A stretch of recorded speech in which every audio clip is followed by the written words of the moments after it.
안녕하세요. 조달파워입니다. 자, 내년에 1회 시험이 예정이 되어 있는 공공조달관리사 시험 준비 많이 하고 계실 겁니다. 저 같은 경우에도 이제 공부를 하는 이제 방식이 저는 이제 좀 옛날 사람이라 이제 글만 읽어서는 잘 암기가 안 되더라고요. 그래서 항상 좀 노트에다가 적으면서 좀 공부를 하고 있고요.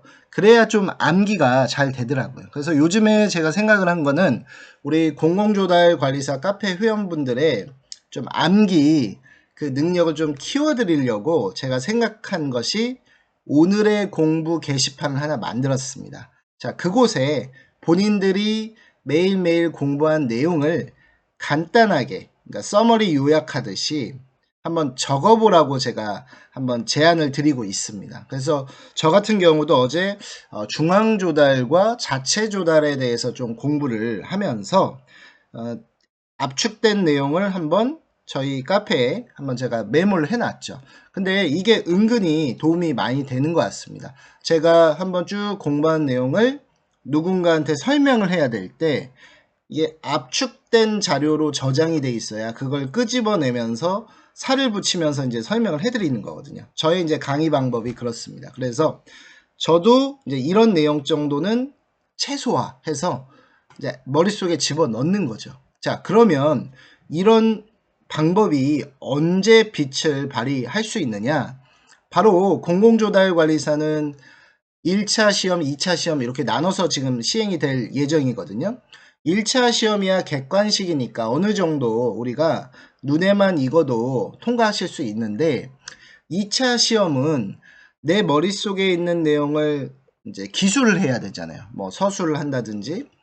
그럴 경우에는 이렇게 압축된 내용으로 정리가 돼 있어야만 살을 붙여서 글을 써갈 수가 있습니다. 그래서 우리 공공조달 관리사 카페에서 활동하시는 분들이라면 여기 좌측에 보시면 제가 여기 신규 회원 가입 인사 밑에 부분에 오늘의 공부 내용 기록이라는 게시판을 만들어 놨어요. 그래서 여기를 탁 눌러 보시면 저도 이제 시작한 지가 얼마 안 됐습니다. 근데 이제 저도 웬만하면 매일매일 하나씩 이제 기록을 하려고 생각을 하고 있어요. 이게 은근히 해보니까 진짜 도움이 되는 것 같아요. 그래서 카페에서 이제 참여를 많이 해주셨으면 하는 바람에 이제 좀 잠깐 말씀을 드렸고요.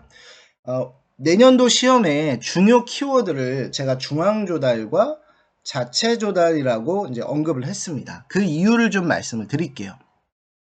자, 조달 계약을 하는 주체는 크게 이제 두 곳이 있죠. 국가기관과 지방자치단체가 있습니다. 자, 두 곳 모두요.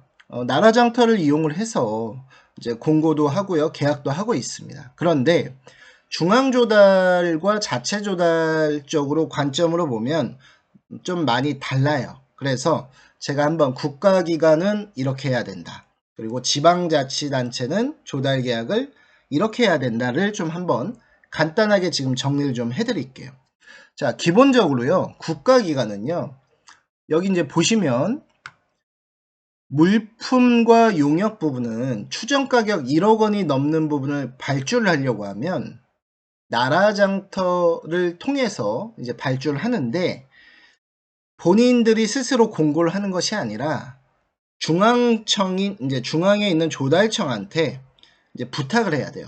우리 이런 공고 좀 내주시고 업체까지 선정 좀 해주세요라고 조달을 요청을 해야 됩니다. 바로 그 부분이 이제 중앙조달 요청이라고 하는 거예요. 국가기관이 조달청에 공고 좀 내주세요라고 요청하는 거. 그게 바로 이제 중앙조달이라고 하는 것이죠. 자, 공사는 이제 또 두 가지로 나눠집니다. 종합건설공사는 추정가격 30억 원이 넘으면 중앙조달. 그리고 전문건설공사, 뭐 실내건축이나 뭐 도장, 습식, 뭐 이런 이제 전문건설공사들 있죠. 이런 부분들은 추정가격 3억 원이 넘으면 역시 중앙조달 요청을 해야 됩니다. 그런데 지금까지 제가 말씀드린 이 부분이 지자체는 선택사항이에요. 이게 해도 되고 안 해도 되고 원래 이 조달이라는 것은 기관에서 스스로 해야 돼요. 그런데 이제 조달사업법에 의해서 몇 가지 이런 이제 규정을 잡아 놓은 거죠. 그래서 국가기관은 어떤 일정 금액 이상이 되면 반드시 중앙조달을 해라 라고 이제 조달사업법에 언급이 되어 있는 반면에 지방자치단체에는 그런 언급이 없어요. 그러니까 지자체에서는 스스로 저 금액이 넘더라도 스스로 조달을 하셔도 되는 것이고 경우에 따라서 조달청한테 중앙조달 요청해 보실 수 있다라는 거죠. 중앙조달이라는 것은 또 요청을 한다고 해서 조달청이 또 무조건 받아들이지는 않는 것 같습니다. 나름의 이제 또 어떤 가이드라인이 있겠죠. 이런 경우에는 우리가 받아들여서 우리가 집행을 해준다. 그런데 이런 부분은 자체적으로 할 수 있게 다시 반려 처리를 한다. 이제 이렇게 좀 나뉘어져 있다라고 이해를 하시면 되겠습니다. 자, 반면에 국가기관이든 지자체든 또 공통적으로 적용되는 부분이 있어요. 그게 바로 뭐냐면 자, 나라장터 종합쇼핑몰이라고 알 것입니다. 자, 나라장터 종합쇼핑몰에 등록이 되어 있는 제품들을 구매를 할 때는 어떻게 해야 된다? 그 해당 계약 담당자는 나라장터 종합쇼핑몰에 등록되어 있는 제품을 우선적으로 구매해야 된다. 이제 이 부분을 말씀드리는 거예요. 그게 바로 세 가지 계약 방법이 있어요. 첫 번째는 지금 국가계약법 22조 단가계약을 얘기를 하는 거고요. 자, 실무적으로는 이 부분을 일반 단가계약이라고도 부릅니다. 자, 두 번째는 조달사업법 12조에 제3자를 위한 단가계약이라고 있어요. 이건 이제 보통 우리가 나라장터 종합쇼핑몰에 보시면 우수조달 물품이라고 인증마크 있는 거 있거든요. 보통 그거 생각하셔도 좋습니다. 자, 그리고 13조 다수공급자 계약. 역시 나라장터 쇼핑몰 안에 거의 대부분을 차지하고 있는 계약 방법이 다수공급자 계약이에요. 그래서 한번 나라장터 쇼핑몰 들어가셔서 한번 이렇게 제품들을 보시면 그 우측에 가격이 표시되는 부분 왼쪽 편에 이제 이런 계약 방법이 명시가 돼 있어요. 이거는 일반 단가 계약이다. 이거는 제3자 단가 계약이다. 이거는 다수 공급자 계약이다. 이렇게 언급이 되어 있습니다. 그래서 이런 부분들은 우선 국가기관이든 지자체든 모두 이제 중앙 조달을 요청을 해서 이제 진행을 하게 된다라고 이해를 하시면 됩니다.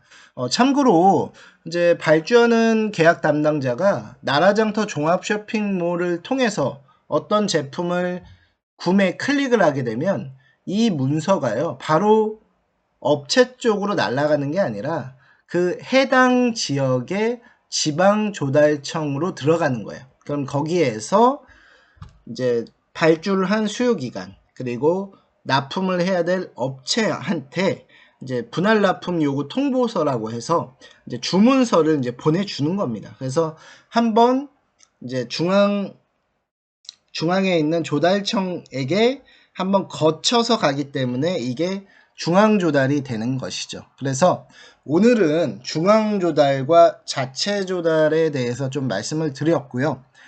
참고적으로 내가 좀 이런 부분들 더 좀 알고 싶다. 그러면 한번 이 국가계약법 22조 그리고 조달사업법 12조 13조도 한번 읽어보시고요. 이제 중앙조달이라는 것은 조달청을 통해서 발주 계약이 진행이 된다. 이해를 하시면 좋고요. 그 다음 자체조달은 수요기관에서 직접적으로 발주를 하고 계약을 하는 것이다. 라고 이해를 하시면 되겠습니다. 아마 이 조달관리사를 이제 위에서 처음 공부 시작하시는 분들은 제가 지금까지 한 내용들이 아마 상당히 어렵다고 느껴지실 거예요.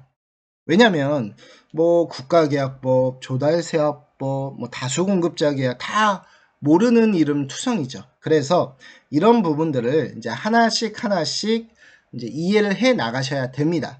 공공조달관리사 카페에 오시면 여기 보시면 제가 이제 그런 부분들 어려워 하신다라는 걸 알고 있기 때문에 여기도 이제 제가 보면 시험 출제 키워드라고 해서 기본과 중요로 나누어 놨고요. 그 다음 주요 조달 용어라든지 조달 기본 개념이라든지 이런 부분들을 다 이제 언급을 하고 있고 또 공유를 해드리고 있습니다. 그래서 26년에 처음 시행이 되는 공공조달관리사 시험 준비하시는 분들이라면 저희 조달파워와 함께 이 공공조달관리사 카페에서 시작하시면 되겠습니다.